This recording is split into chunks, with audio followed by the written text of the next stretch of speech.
From ABC News, a missing CDC employee left work sick 10 days ago and hasn't been seen since, police say. By Emily Shapiro. Police are asking the public for help finding a missing Centers for Disease Control and Prevention employee who went home sick 10 days ago and hasn't been seen or heard from since. Timothy Cunningham, of age 45, went to work on February 12th and left sick, the Atlanta Police Department said. Cunningham, who studied at the Harvard T.H. Chan School of Public Health, is the commander in the Public Health Service and has been sent to respond to public health emergencies, including the Ebola virus and the Zika virus, according to the CDC. The CDC, in a statement, called Cunningham a highly respected member of our CDC family.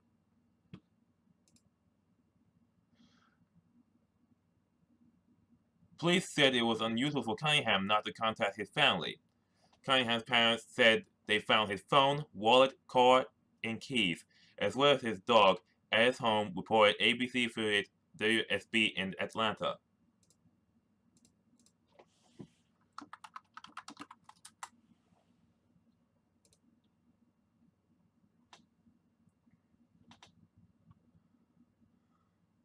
It's not the type of news you want to hear, his father, Terrell Cunningham, said, reported WSB. 35 years old, but always your child. This is an appeal to the public, Terrell Cunningham added. We're seeking your help in bringing Tim back safe. The CDC said, our thoughts are with friends and family during this difficult time. Anyone with information is urged to call 911 or the Atlanta Police Homicide/Adult Missing Persons Unit at 404-546-4235.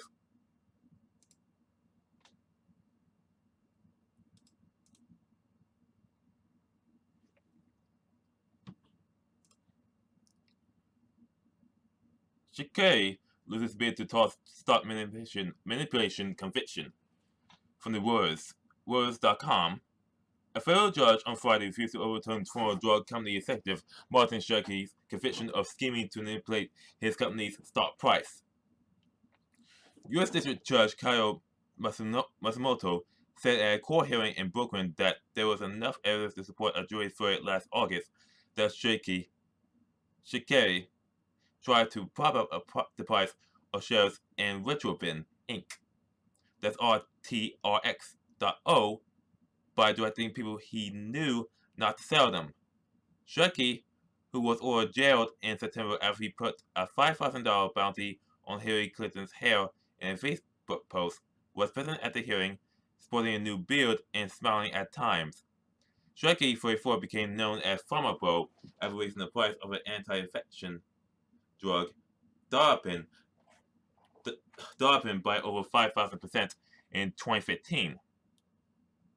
While he was chief executive of Turning Pharmaceuticals, the move sparked outrage by patients and U.S. lawmakers.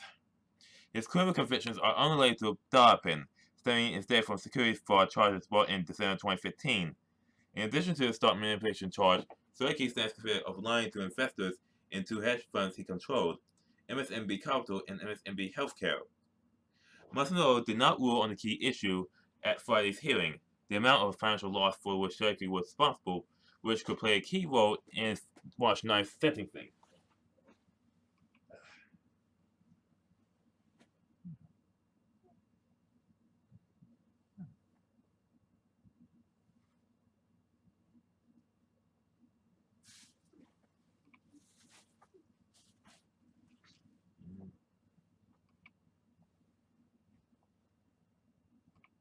Prosecutors do not dispute that Shkreli's investors eventually came out ahead as Shkreli paid them in shares of Retrophin, which he founded in 2011. The jury found Shkreli not guilty of a separate charge that he conspired to defraud Retrophin when he used the company to pay back the investors. Benjamin Baffin, a lawyer for Shkreli, argued at Friday's hearing that Shkreli should get credit for paying the investors back. Shkreli's lawyers had argued in court filings that Shkreli's conduct had caused no financial loss at all, which could bolster an argument for a light sentence. Assistant U.S. Attorney Alessandra El- Alexandra Smith, a prosecutor, said it was Shirley's intent that mattered. He did, in fact, take that money to perpetuate a fraud, she said. What mattered to him was his reputation as a hedge fund manager. Prosecutors had argued for a loss amount of as much as $20 million, which could result in a much harsher sentence under federal guidelines, though judges must consider the guidelines, they are not mandatory. Shaky lawyers and prosecutors have not yet submitted filings on what the sentence should be.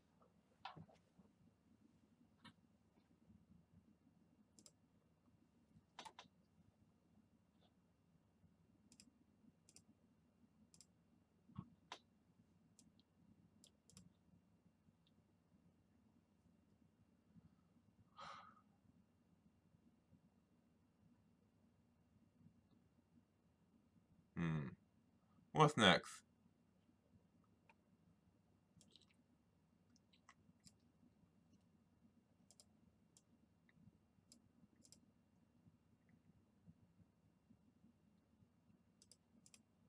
From the BBC News, Stephen Fry, recovering from prostate cancer surgery.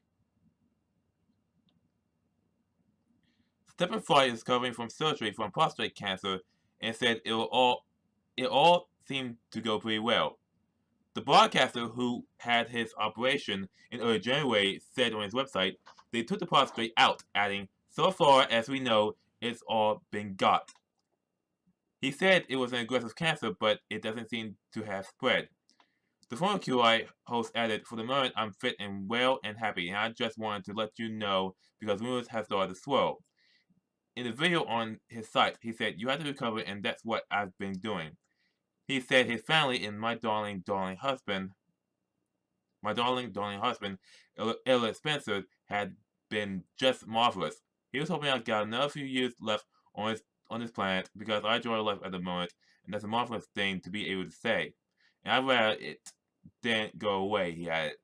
His condition was giving a Gleason score, a scale used to rate the aggressiveness of prostate cancer, of 9 out of 10 before the operation. Researchers removed 11 lymph nodes. Fry added that he had to get used to the idea of the diagnosis, saying, "I went around saying to myself, I've got cancer. Good heavens, Stephen, you're not the sort of person who gets cancer. I know it's an old cliche, but you don't think it's going to happen to you." He urged men to get their PSA or prostate-specific antigen levels checked with a doctor. "I genuinely felt my life was saved by this early intervention. So I would urge any of you men of a certain age to get your PSA levels checked," he said.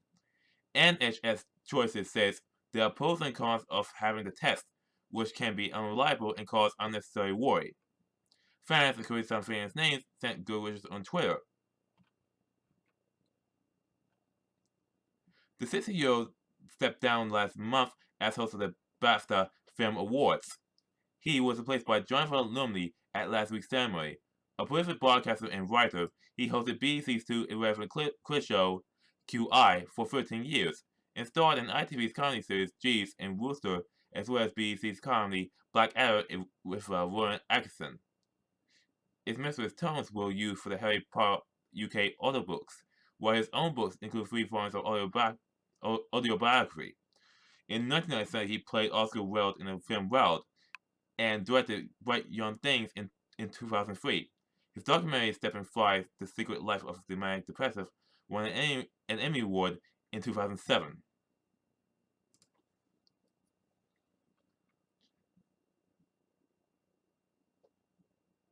Let's see here.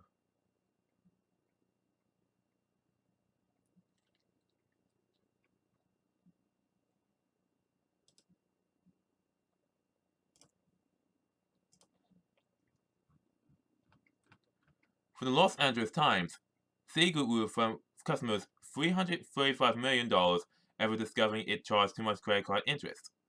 Citigroup Inc., one of the world's largest credit card issuers, said it will refund $345 million to U.S. customers whose annual percentage rate should have been lower. The letter determined that a method it was using to calculate APRs didn't properly reflect the full benefit customers should have received for good behavior, such as paying on time. The New York-based bank said Friday in a securities filing it's currently reviewing accounts and plans to have refund checks in the mail by the second half of the year. The credit card accountability responsibility disclosure Act of 2009, or CARD, requires lenders to periodically review accounts whose APR had been raised to see if subsequent good behavior makes them eligible for a rate reduction. From 2011 to 2017, the bank delivered $3 billion in savings through such reviews. That was about 9% of what customers should have received. Citi has annually reviewed U.S. credit card accounts that experienced an interest rate increase to identify those eligible for a rate reduction. Spokesman Liz Fogati said in a statement, a periodic interview is identifying potential flaws in methodology used to evaluate interest rates on some credit card accounts.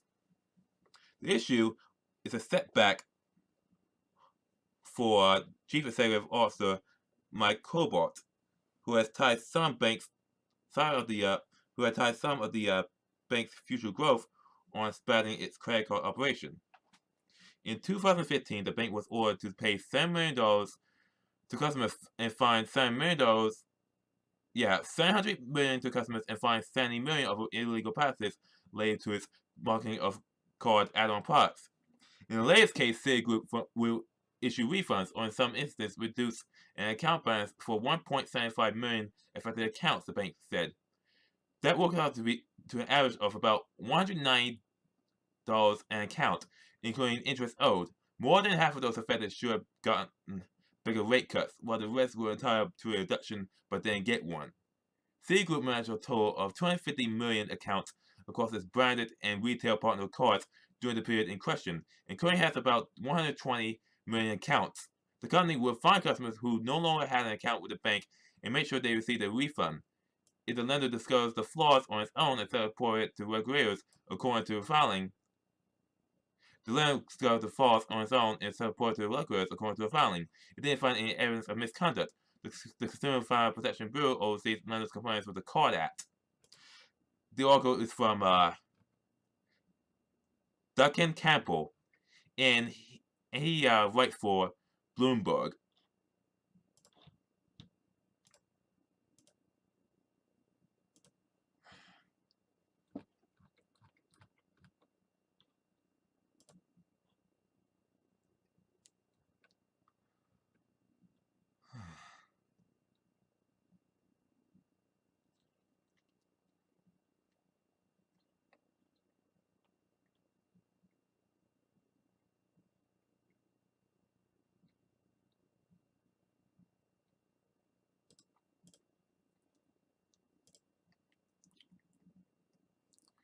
From USA Today, the U.S. plans to move Israel's embassy to Jerusalem on May 14th. The United States plans to move its embassy in Israel to Jerusalem from Tel Aviv on May 14th.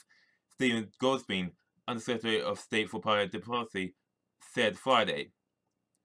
The date coincides with when Israel proclaimed its independence in 1948.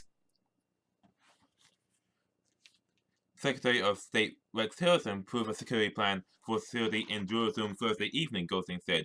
We're looking at that as a possible date, but safety of the Marines and other people who visit and work there is primary. The embassy will be located in a building that houses the U.S. Consulate General of Jerusalem in the Amora neighborhood of the city, according to the State Department statement. Consular operations will continue there, and U.S. Ambassador to Israel, David Freeman, will work there with a small staff. A new embassy annex will open by the end of 2019 with more space for the ambassador and his team, while planning and construction of a permanent embassy in Jerusalem proceeds, the statement said. The current embassy building in Tel Aviv will be named the U.S. Consulate and will continue to house the bulk of the U.S. diplomatic staff in Israel, according to this plan. Vice President Pence told the Israeli Parliament last month that a new U.S. embassy to Israel will open in Jerusalem before the end of 2019. Trump announced in December the controversial decision to recognize Jerusalem as Israel's capital and began the process of moving the U.S. embassy there. West Jerusalem is where Israel's government is based. Palestinians view East Jerusalem as the capital of the future Palestinian state. For that reason, every U.S. president since Israel's founding in 1948 has located the U.S. embassy in Tel Aviv. Majid Khalid, the Palestinian advisor to the Palestinian Authority President Mahmoud Abbas, was quick to criticize this plan. What is important here is that without the approval of the Palestinians and specifically President Abbas, there is not going to be anything happening here. We know the Americans are coordinating every step with Netanyahu, but they do not do the same with President Abbas, Khalid said Friday. In the end, this is not good for peace and no good for themselves, their own standing. Trump's Jerusalem announcements fulfilled a campaign promise and abandoned decades of U.S. foreign policy over the contested city. What we want is a clear statement that will allow the Palestinians to have a state of their own independence within the 1967 borders, with East Jerusalem as their capital, Kerry added.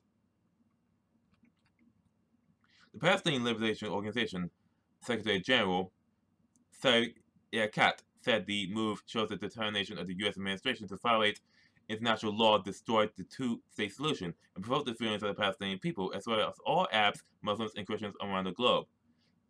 Erekat said the decision disqualifies Trump and the U.S. for being part of the solution between Israelis and Palestinians, while the world now sees that they are part of the problem. The Trump administration is also considering an offering from Republican mega donor Sharon Endelson to pay for at least part of the new U.S. embassy in Jerusalem, four U.S. officials told the Associated Press. A move in May will be much sooner than was expected.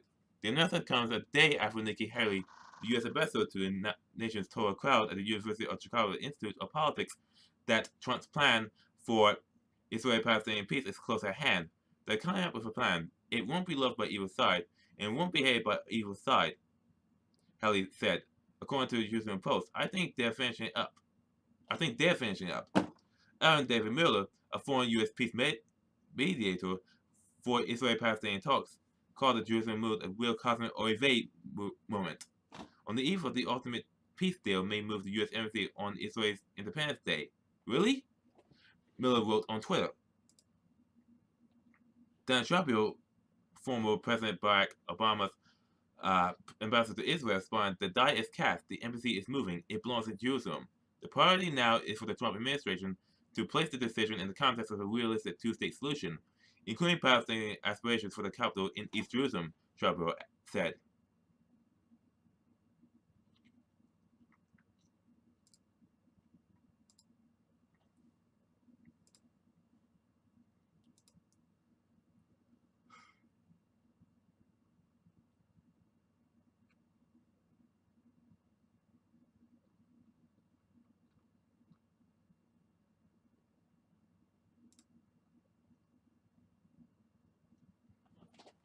Thanks Ibosaurus for the follow. Thanks Chris24P for the follow, and Chris24P donated $8.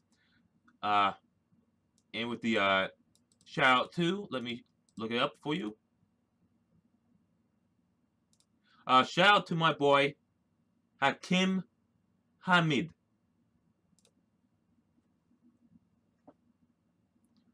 How you doing, folks? I'm just trying to get my dick sucked, and you got some 10 teeth. Thanks. I know. Tell me about it.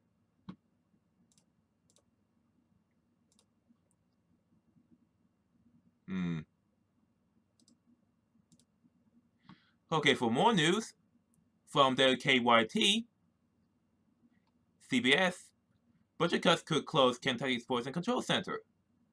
Kentucky could become the only state in the country without access to a poison control center, including the national hotline used by police, hospitals, and parents more than 146 times a day for guidance on exposure to opioids and other harmful substances. Republican Governor Matt Bevin's 2-year span proposal eliminated state funding for the Kentucky Poison Control Center. Northern Healthcare, the Louisville-based not-for-profit hospital system, has operated the center for decades. Northern officials say if the program is eliminated, callers to the hotline will be greeted for automatic recording, telling them the service is not available in their area, and urging them to either call 911 or go to the emergency room. A Belvin administrative spokesman said the state's underfunded pension system forced officials to make difficult choices. And that's from the Associated Press that's dated on February 22nd, 2018.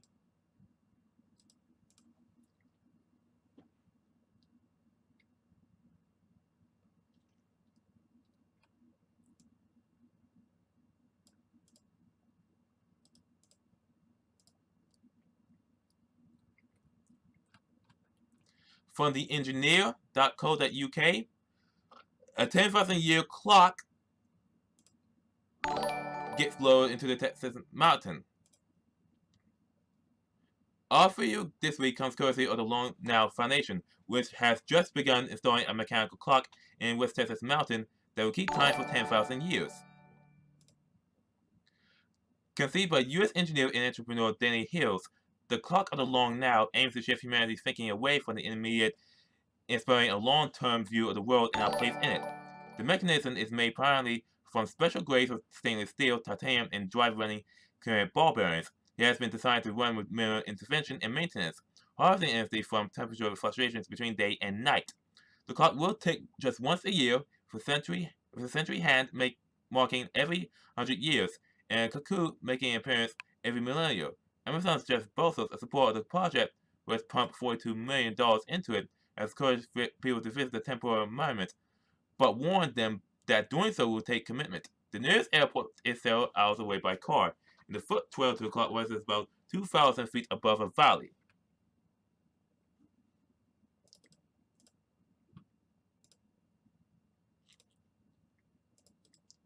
How are you doing it, Deology?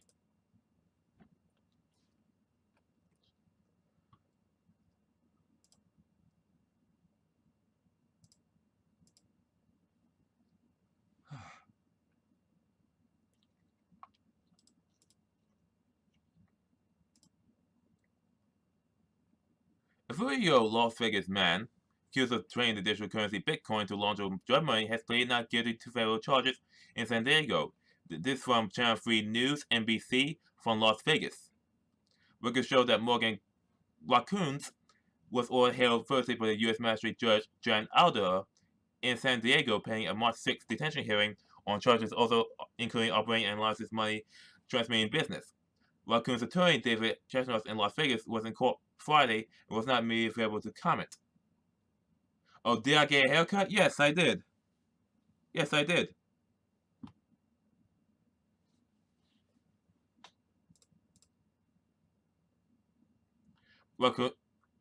Raccoon's attorney, David Chestnut in Las Vegas, was in court Friday and not immediately available to comment.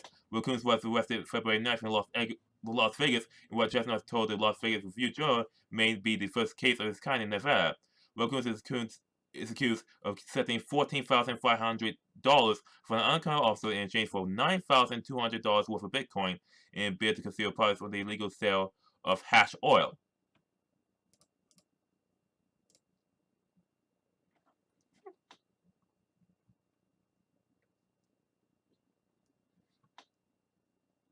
Speaking of Bitcoin, New York lawmakers is going to review regulations on Bitcoin. That's what the Sacramento Bee. New York lawmakers review regulations on Bitcoin. New York State lawmakers say they want to know where current regulations relating to cryptocurrencies like Bitcoin are up to the task of protecting consumers. Democratic Senator David Cellucci of Rockland County and J.C. Hamilton of Brooklyn has scheduled a hearing on the topic Friday in New York City. The meeting is intended to examine the effectiveness of state and federal rules regarding the regulation and licensing of cryptocurrencies, a new type of international currencies that enable peer-to-peer transactions without a middleman. Lawmakers say they will also look at the other ways of states that choose to regulate Bitcoin and other similar currencies, and view potential problems facing consumers who choose to use the new mediums of exchange.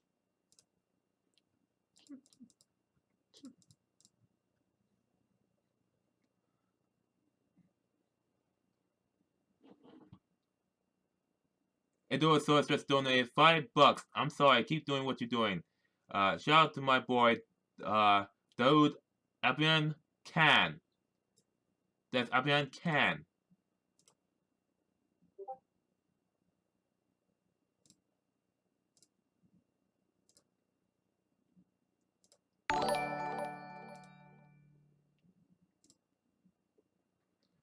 Who cut my hair?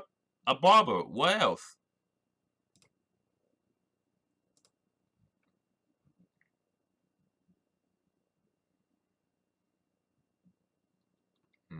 Let's see what we have.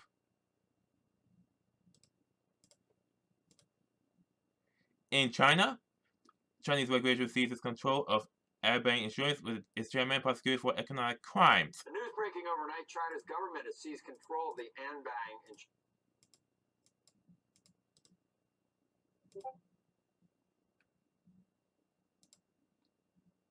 China's insurance regulator said Friday that it will take control of Airbank Insurance Group for a year, and that the company's former chairman has been prosecuted for alleged economic crimes. The move is aimed at protecting consumer interests as the company's unlawful practice may endanger Airbank's solvency. The China Insurance Regulatory Commission, or the CIRC, said on its website. CIRC said it will take control of the company from February 23rd.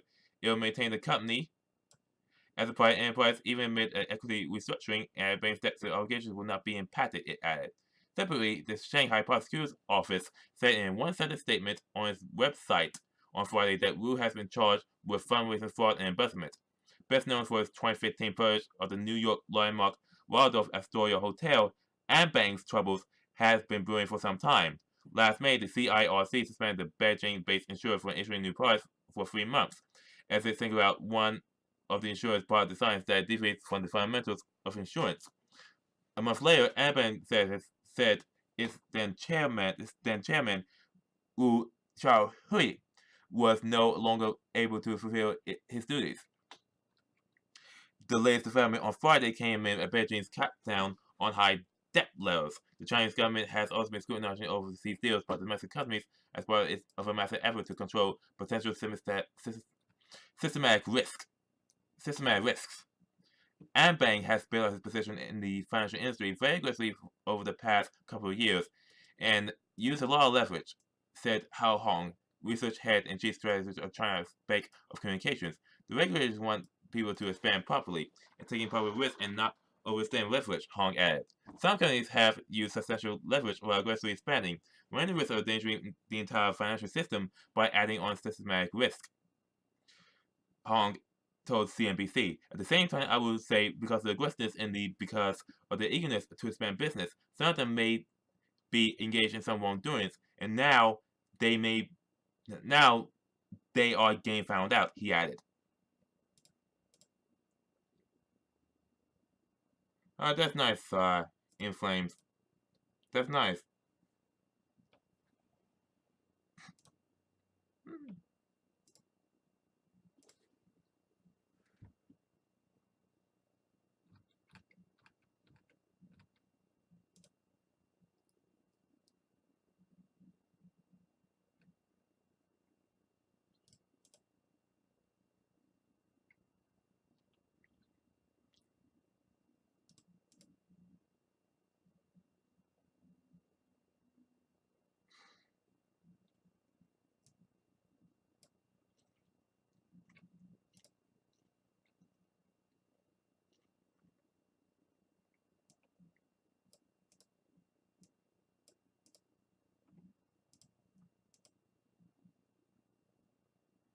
General Mills buying.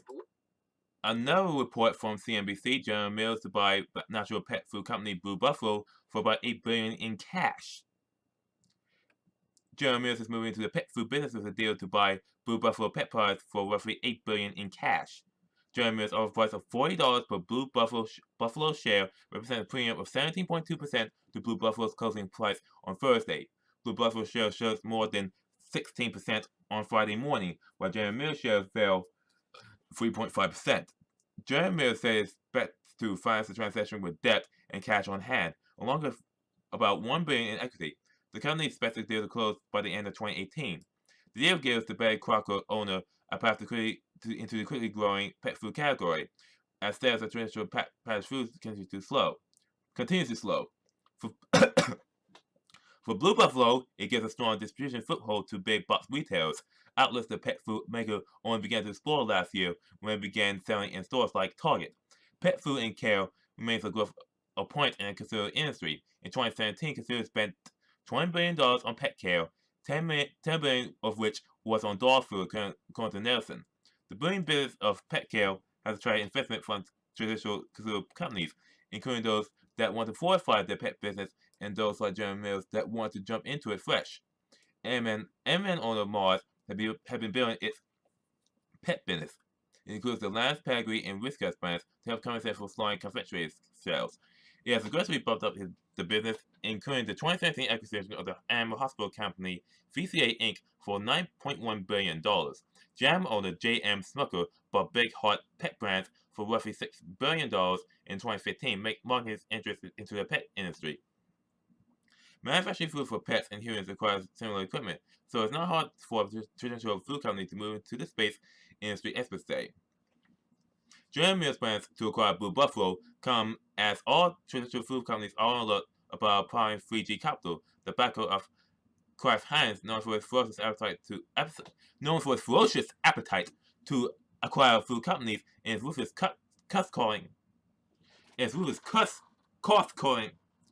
cost-cutting approach once it owns them. The ketchup giant recently suggested it may be ready for its next acquisition, and General Mills has been identified as a logical target. It also counts as Big Food is progressively moving away from its bolt-on acquisition. It's progressively moving away from its bolt-on acquisitions of small growth companies in favor of bolder deals that can make a more immediate impact. Large food companies have struggled to grow small brands, and the pressure from lagging food sales and constrained retailers have continued to intensify. The deal is expected to be neutral to the company's cash earnings per share in the fiscal year 2019 and will add to earnings in fiscal year 2020.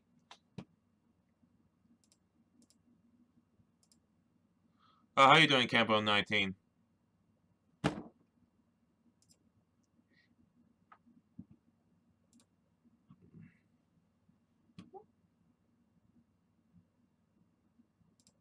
It's a developing story right now. From ABC News, a new major storm will bring flooding and severe weather to the central United States. A stalled frontal system continues to plague much of the central U.S. with heavy rain in the south and snow and ice in parts of the northern plains and upper Midwest. A line of storms remains situated Friday morning over the south central U.S. from northeast Texas all the way to southern Ohio. Heavy rain is accompanying these storms with rainfall rates of half an inch to 3/4 of an inch per hour. The threat for flash flooding is increasing in parts of Kentucky, Illinois, Indiana, Ohio, Tennessee, and Arkansas this morning. The storm system is also bringing some snow to the upper Midwest this morning, with locally 1 to 2 inch per hour snowfall rates. When the system moves to the north and east on Friday, another storm is developing right behind it that will bring a significant flood risk from Texas to Pennsylvania this weekend. Severe weather, including tornadoes across the lower Mississippi River Valley, and significant snow from Nebraska to Wisconsin are possible. By Saturday morning, heavy rain will be falling on parts of By Saturday morning, heavy rain will be falling on parts of the Ohio River Valley, and new thunderstorms will develop across parts of Texas. Meanwhile, snow and ice will begin to cover parts of the central plains across Nebraska and Iowa. The slow-moving storm will move across the central U.S. this weekend. The primary concern will be the next round of very heavy rainfall from Texas to Pennsylvania. These areas have already been hard hit this week. Nearly 4 to 5 inches of additional rainfall is possible through Monday morning, especially from Arkansas to Ohio. Significant flash flooding and river flooding could happen in the region. Rainfall rates during some of these storms, especially on Saturday, could see 1 to 2 inches per hour. The only good news is that the heaviest rain will miss most of central Illinois and central Michigan, an area that was hard hit with river flooding this week already. On the cold side of this system, additional snow is on the way for the central plains and upper Midwest. An additional 6 to 10 inches of snow is expected to come from northern Iowa to Wisconsin and Minnesota, including Minneapolis. The snow will reach peak intensity on Saturday afternoon and evening, with blowing snow likely in the cities of Minneapolis and Eau Claire, Wisconsin. Patchy ice will be also possible once again in parts of Kansas City region.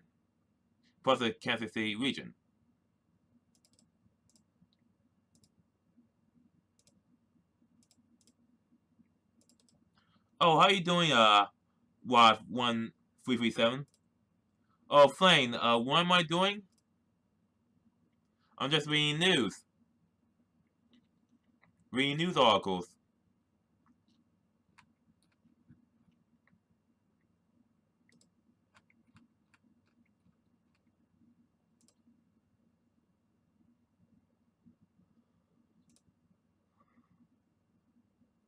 No, I'm not in the Special Forces.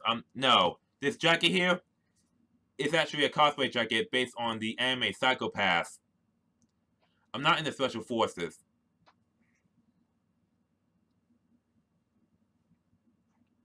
Now on to video gaming. Riot is now publishing the drop rates for League of Legends loot boxes.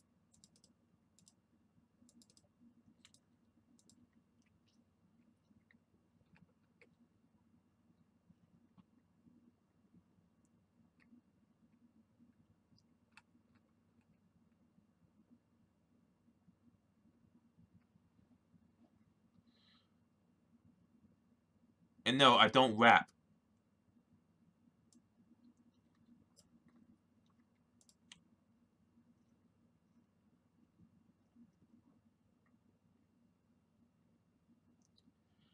It's not more than an explanation of hex tech crafting and hex tech craft for if you read perform great in game or whatever. I don't play League of Legends much.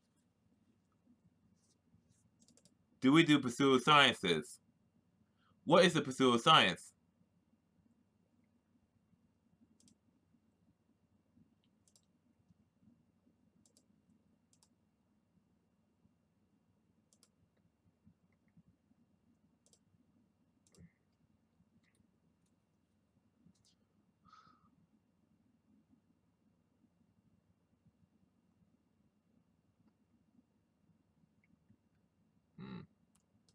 Anyway, just now, around a few days ago, Metal Gear Survive was recently released. From what I hear, Metal Gear Survive is actually a decent game. Although, from what I heard, the beginning portions of the game is a long tutorial. And the story doesn't pick up until the tutorial ends. However, Metal Gear Survive, even though a decent game on its own right, and it's actually competently produced, has some microtransactions, including $10 if you want a new save if you don't want to delete your existing character.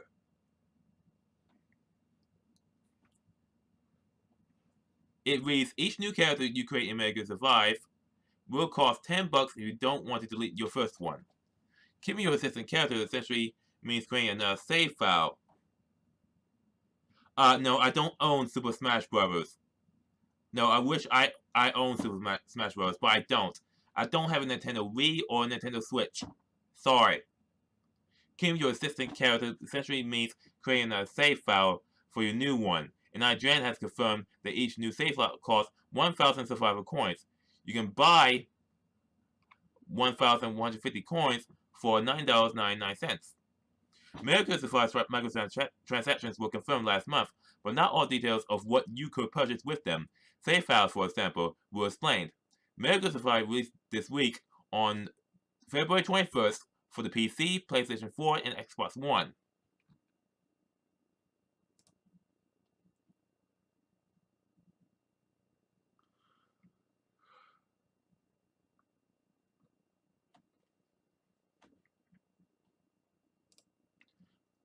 No, this hat is from One Piece. I bought it at an anime convention in 2014 because it looked cool. It's actually Tony Chopper's hat.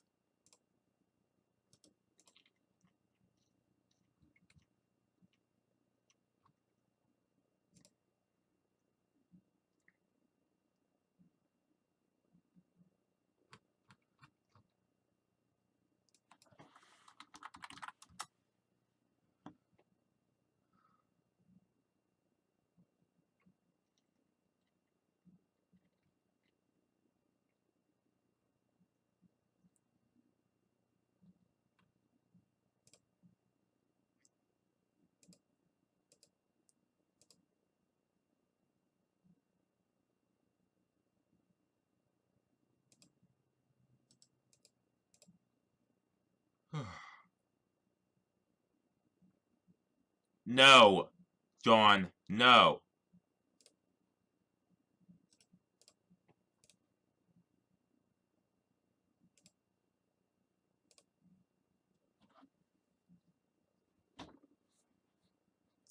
No, I don't know anyone born on a pirate ship.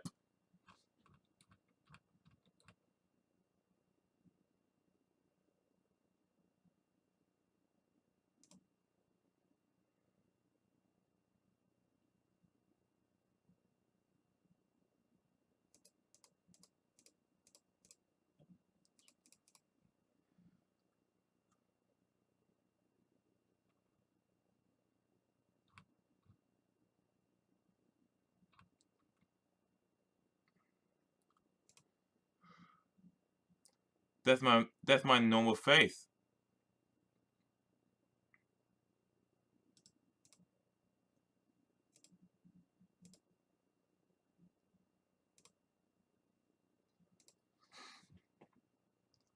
Hmm.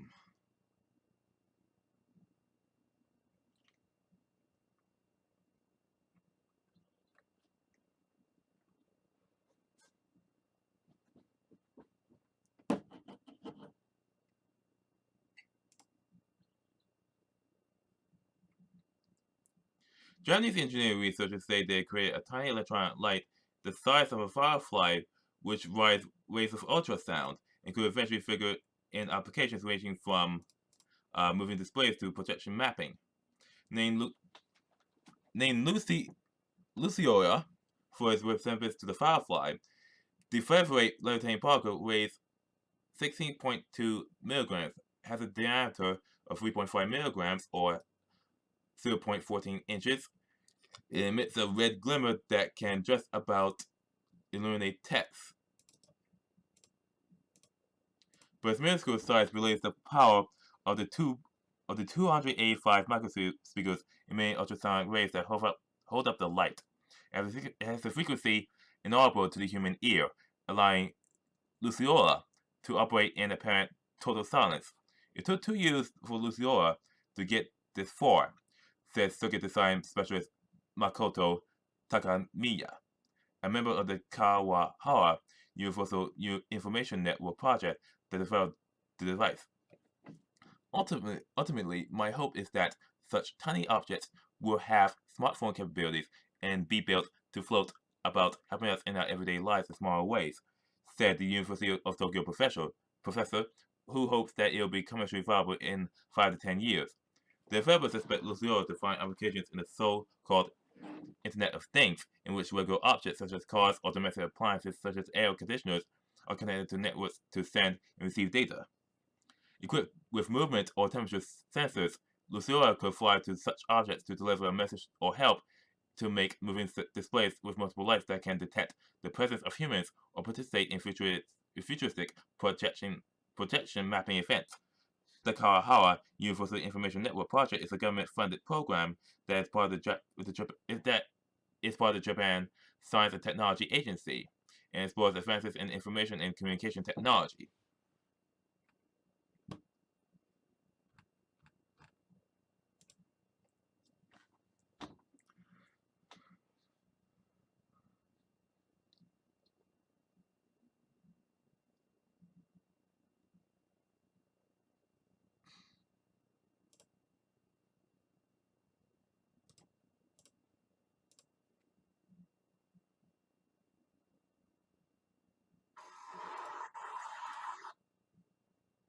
Hmm.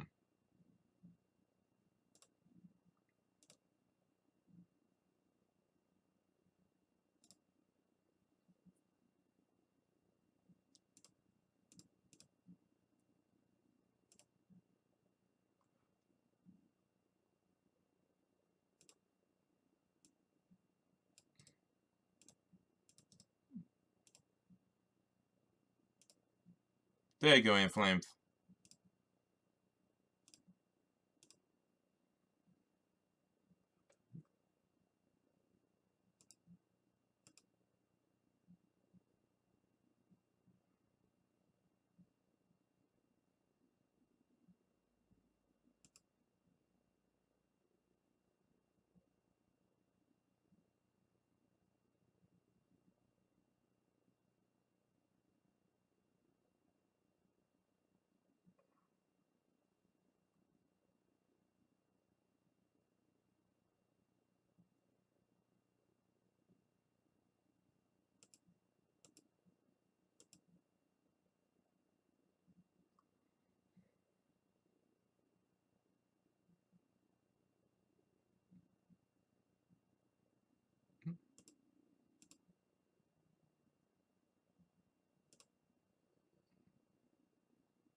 Sorry, I got a phone call.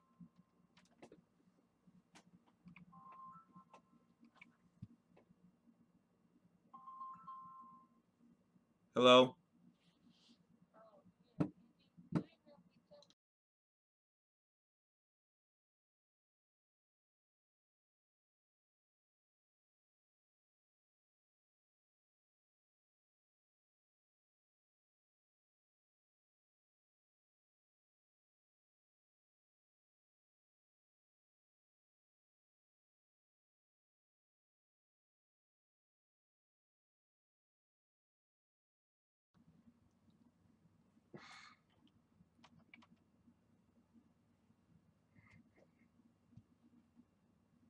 Ugh.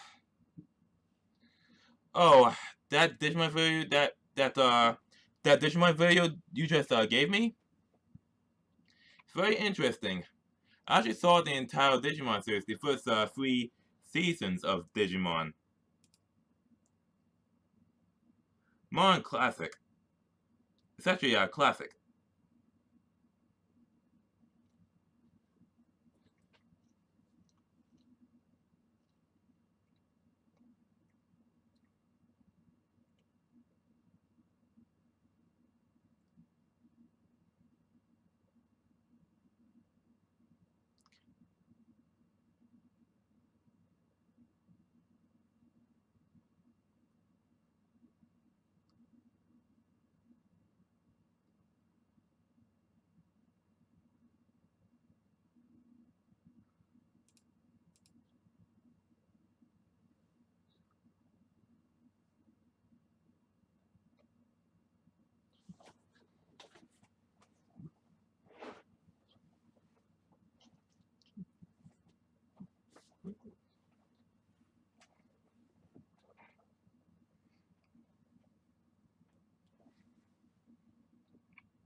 The fire gym, no, I'm not a paramedic. This is actually a jacket from the anime Psycho Pass.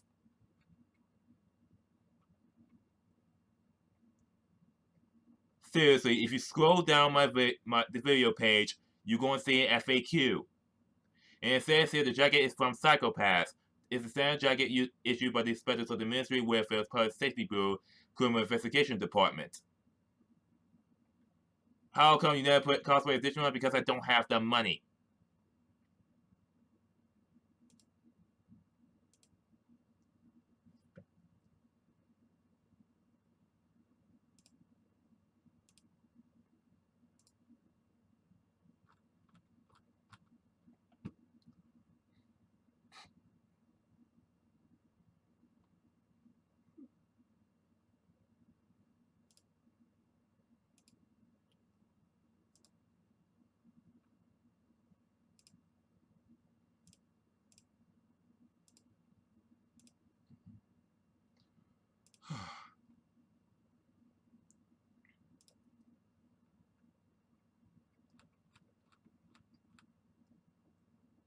In other good news, Gothamist is actually coming back thanks to public radio. The NYC and the KPCC, and Ramu has acquired Gothamist assets of the Gothamist, LAist, and DCist, respectively. NYC will take over.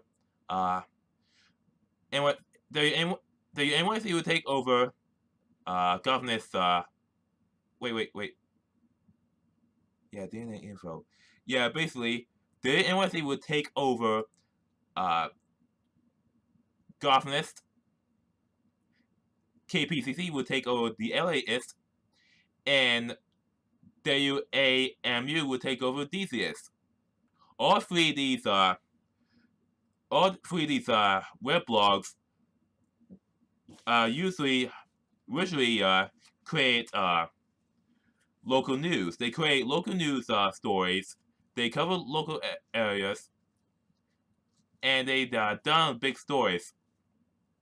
The acquisition includes the story archives, internet domains, and social media assets of the Gothamist and DNA info.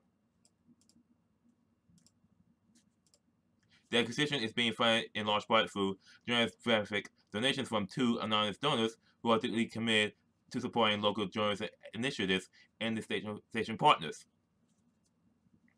You can see the full press release here.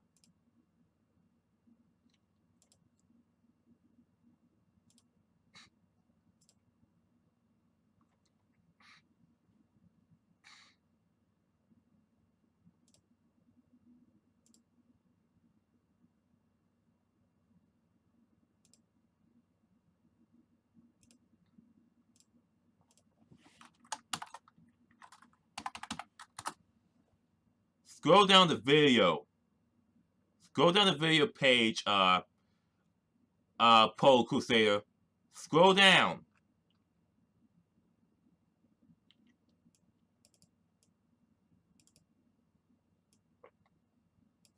I'm recently unemployed. Sub or dub, it really depends on the anime.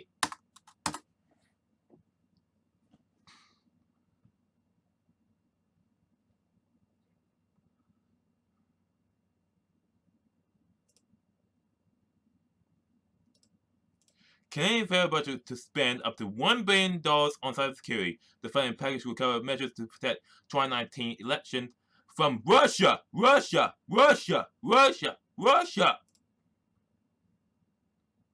week's federal budget is expected to make the investment in building out Canada's cyber defenses and encouraging tech firms and cyber programs to work with the federal government, CBC News has learned.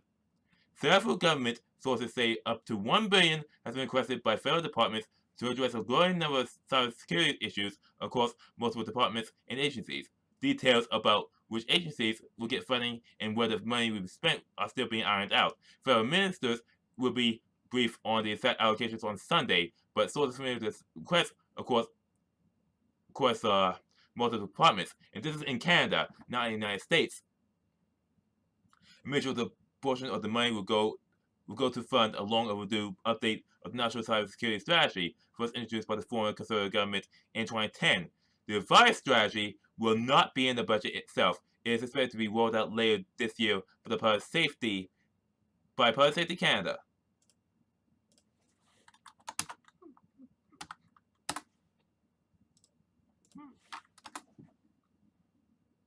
New money coming to protect 2019 election. But the sources who spoke on the condition of anonymity also told CBC News Elections Canada will get new money to safeguard against Russia in the 2019 federal election. The United States is still waiting for the effects of the 2016 presidential election, which the American intelligence community says is disrupted by Russia.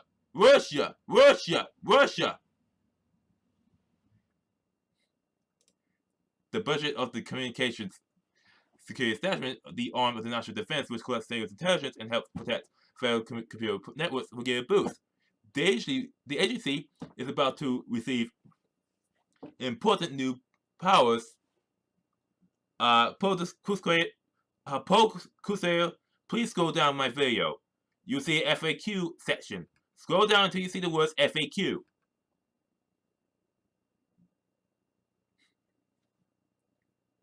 Let me state this again. The budget of the Communications Security Establishment, the arm of the National Defense, which collects citizen intelligence and helps protect federal computer networks, will get a boost. The agency is about to receive important new powers and responsibilities through the Liberals' National Security Legislation, C-59, all of which need to be funded. The budget also will include new funding to train and retain cybersecurity experts. Sources tell the CBC that Trudeau government recognizes it faces a talent crunch in the high-tech sector, where Canadian programmers are being lured to the U.S. Wesley Walk, a University of Ottawa professor and one of the country's leading experts in cybersecurity and intelligence, has not seen the budget proposals, but said he expects Canada to follow Australia's example in training the next generation of cyber professionals. Australia, which is Canada's partner in the Five Eyes intelligence sharing community, established centers of cybersecurity excellence in universities to ensure graduates have the right skills and expertise. What the Australians recognized in their contest was that they needed to provide some kind of central focus and encouragement to ensure that kind of skills and talent was created for the next generation.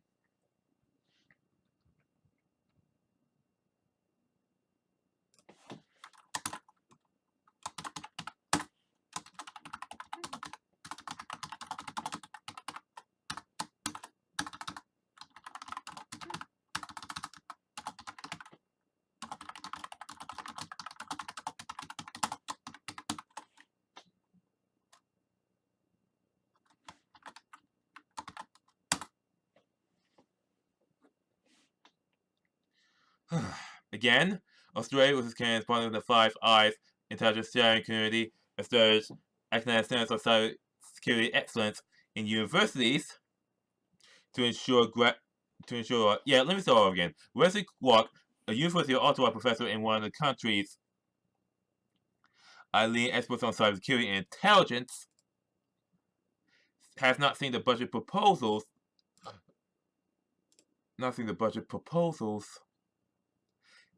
but said he expects Canada to follow Australia's example in training the next generation of cyber professionals.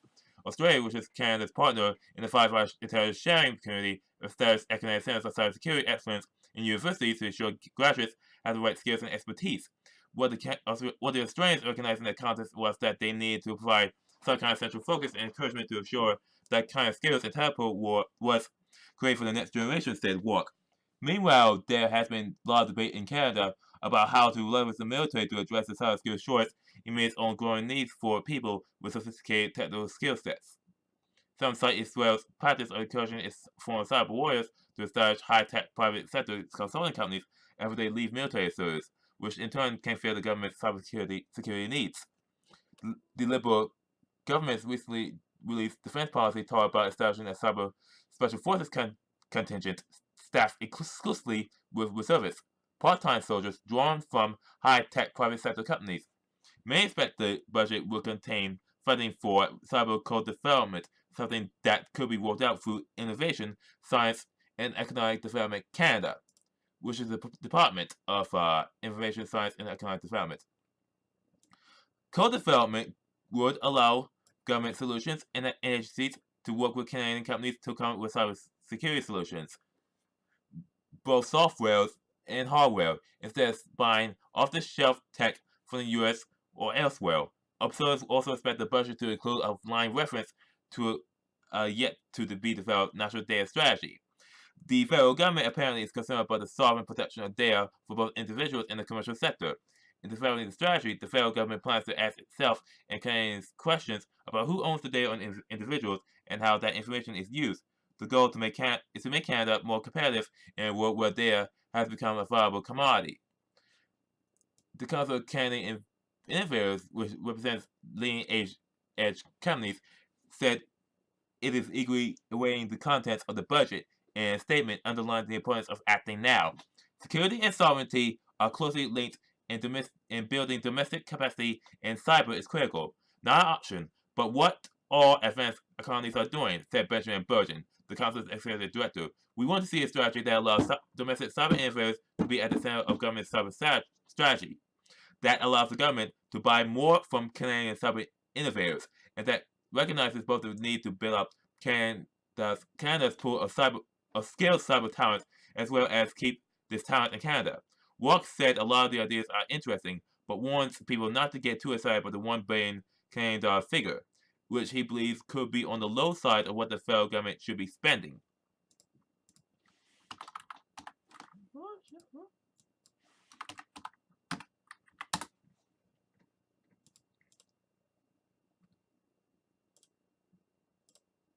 Oh, why do I scream Russia? Well, it's a joke.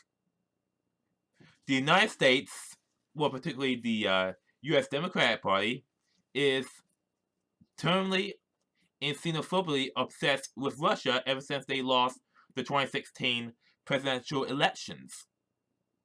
Ever since then, they use Russia as a scapegoat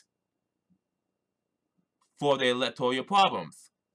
And they've been in U.S. Congress, the Democrats have been blaming Russia for everything under the sun.